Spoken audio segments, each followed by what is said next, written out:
Assalamualaikum warahmatullahi wabarakatuh.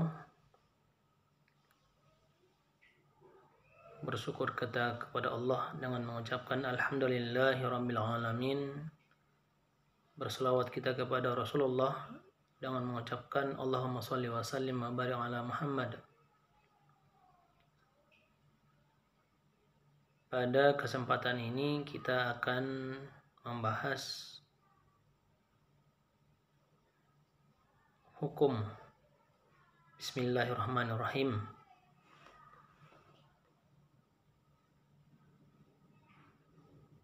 Para ulama sepakat bahwa basmalah atau kalimat Bismillahirrahmanirrahim adalah salah satu ayat bagian dari surah An-Naml, yaitu kalimatnya innahu min Sulaimana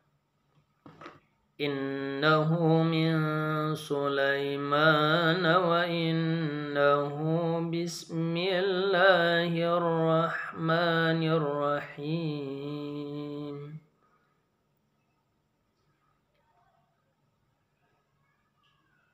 Mereka sepakat bahwa basmalah adalah salah satu dari ayat surah An-Naml. Akan tetapi mereka berbeda pendapat bahwa basmalah bagian dari surah lain. Termasuk mereka berbeda pendapat apakah basmalah termasuk bagian dari Al-Fatihah. Menurut mazhab Hanafi, basmalah merupakan satu ayat yang sempurna yang turun untuk dijadikan pemisah antara surah yang satu dengan surah yang lain. Tetapi basmalah bukan ayat dari surah Al-Fatihah. Ini jelas dikatakan bahwa mazhab Hanafi mengatakan bahwa Al-Fatihah, surah Bismillahirrahmanirrahim hanyalah pemisah antara surah yang satu dengan surah yang lain. Dalil yang mereka gunakan adalah hadis riwayat Abu Daud. Anis sahabati annahum qalu la na'rifu inqida'a surati hatta tanzila bismillahirrahmanirrahim. Dari sahabat bahwasanya mereka berkata, kami tidak tahu mengakhiri sebuah surah sehingga turun kalimat bismillahirrahmanirrahim. Itu dalil yang pertama. Mereka itu menandakan bahwa kalimat bismillah hanyalah pemisah antara surah yang satu dengan surah yang lain. Dan dalil yang mereka gunakan, dalil kedua adalah hadis riwayat Hakim Al-Hakim. An Ibn Abbas qala kana Nabi sallallahu alaihi wasallam la ya'rifu fasla surati hatta tanzila alaihi bismillahirrahmanirrahim. Dari Ibn Abbas berkata adalah Nabi Shallallahu Alaihi Wasallam tidak mengetahui batas surah Al-Quran sehingga turun kepadanya bismillahirrahmanirrahim. Itu lah yang dibuat oleh mazhab Hanafi. Bismillah atau basmalah hanya sebatas pemisah antara satu surah yang satu dengan surah yang lain, bukan ayat dari surah Al-Fatihah. Hanya sebatas pemisah antara satu surah dengan surah yang lain. Yang kedua, mazhab Maliki, mereka berpendapat bahwa basmalah bukan ayat dari surah Al-Fatihah dan tidak pula ayat dari surah lain kecuali surah An-Naml.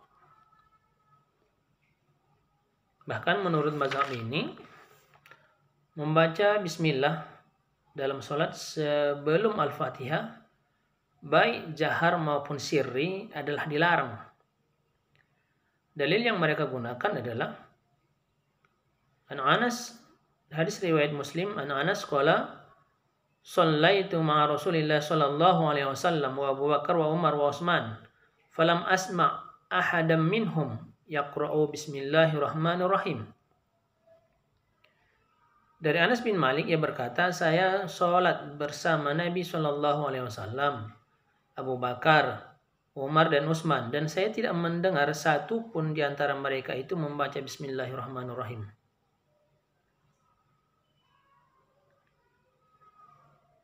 Dalil yang kedua yang digunakan oleh mazhab Maliki ini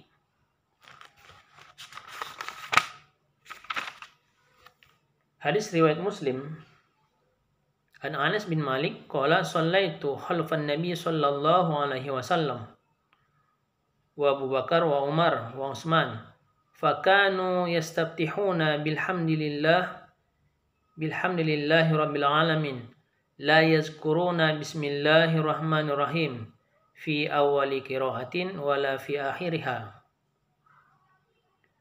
Dari Anas bin Malik, ia berkata, saya sholat di belakang Nabi Shallallahu Alaihi Wasallam, Abu Bakar, Umar, dan Utsman. Mereka mengawali dengan Alhamdulillahirabbil alamin. Mereka tidak membaca Bismillahirrahmanirrahim baik di awal bacaan maupun di akhirnya.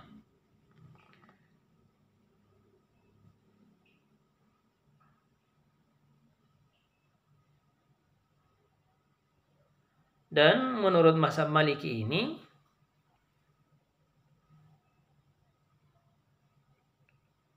sampai pada zaman Imam Malik, basmalah tidak pernah dibaca di Masjid Nabawi.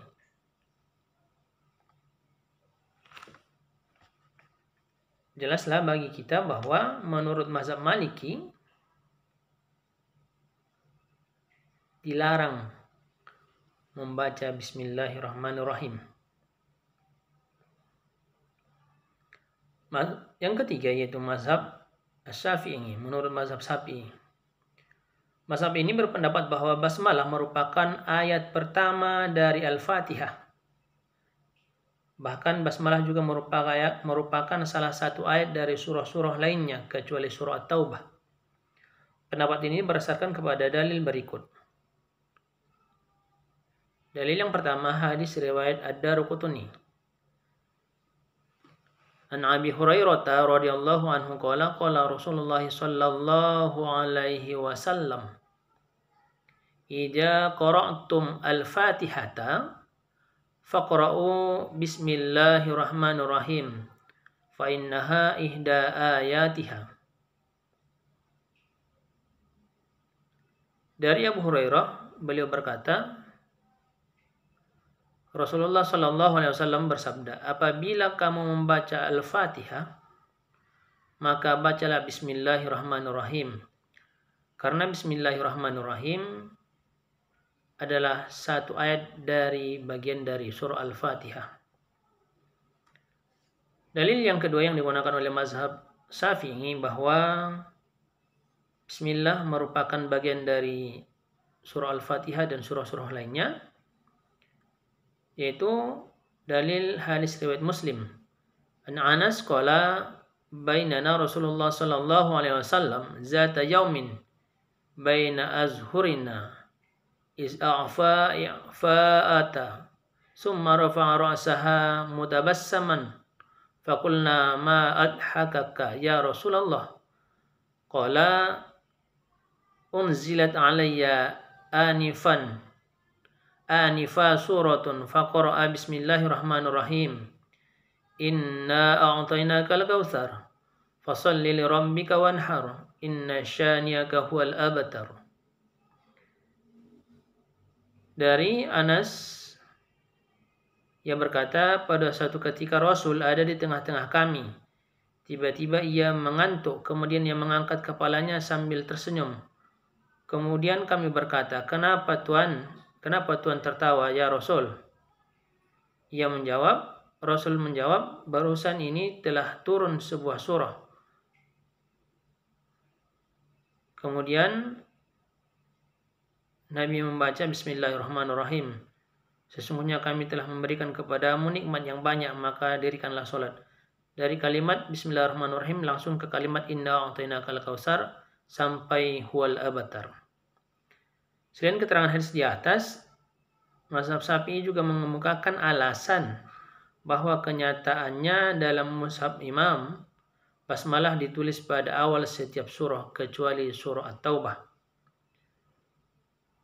Selain hadis di atas, As-Syafi'iyah atau mazhab Syafi'i juga berpegang kepada hadis yang diriwayatkan oleh An-Nasa'i dan Ibnu Huzaimah, yaitu An-Na'imin Al-Mujmir qala shallaitu wara'a Abi Hurairah faqara bismillahirrahmanirrahim summa qara'a bi ummil qur'ani hatta idza balagha waladdallin qala amin wa yaqulu kullama sajada wa idza qama minal julusi Allahu akbar summa yaqulu idza sallama wa idza walladzi nafsi biyadihi inni la asbahukum salata bi Rasulillahi sallallahu alaihi wasallam. Dari Naim Al-Mujmir, ia berkata, saya sholat di belakang Abu Hurairah. Saya sholat di belakang Abu Hurairah yang membaca Bismillahirrahmanirrahim. Kemudian dilanjutkan dengan membaca Ummul Quran hingga sampai kepada lafaz waladdallin. Di sini jelas bahwa dari Naim Al-Mujmir berkata, dia sholat di belakang Abu Hurairah. Abu Hurairah membaca Bismillahirrahmanirrahim, kemudian membaca Al-Fatihah sampai ke kalimat waladdallin. Dan ia berkata amin, yaitu Naim Al-Mujmir. Ketika sujud dan bangkit dari sujud, ia berkata Allahu Akbar. Setelah salam, ia berkata, demi Allah yang jiwaku berada dalam kekuasaannya, sesungguhnya aku mencontohkan kepadamu salat Rasulullah SAW. Itulah yang disampaikan Abu Hurairah kepada Naim Al-Mujmir. Perbedaan pendapat para ulama mengenai kedudukan basmalah dalam surah Al-Fatihah itulah yang melatar belakangi perbedaan mereka dalam mengistimbatkan hukum dalam membaca basmalah ketika membaca Al-Fatihah dan surah-surah lainnya dalam sholat. Imam Malik berpendapat bahwa membaca basmalah dalam sholat fardu, baik sholat zahar maupun sir, adalah terlarang. Akan tetapi dalam sholat sunnah dibolehkan. Menurut Abu Hanifah, dibolehkan membaca basmalah secara sir ketika membaca surah Al-Fatihah pada setiap rakaat sholat. Dan lebih baik dibaca ketika membaca setiap surah. Imam Syafi'i berpendapat pula wajib atas orang yang mengerjakan sholat membaca surah membaca basmalah ketika membaca surah Al-Fatihah. Saya ulangi, Imam Syafi'i berpendapat wajib atas orang yang mengerjakan sholat membaca basmalah ketika membaca surah Al-Fatihah. Ia dijaharkan sebagaimana Al-Fatihah.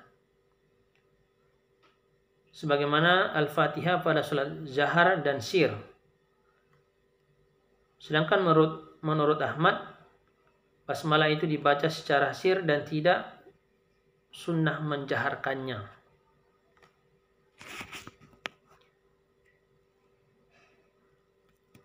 Itulah mungkin yang bisa kita pahami hukum membaca basmalah pada saat sholat. Demikian, Assalamualaikum warahmatullahi wabarakatuh.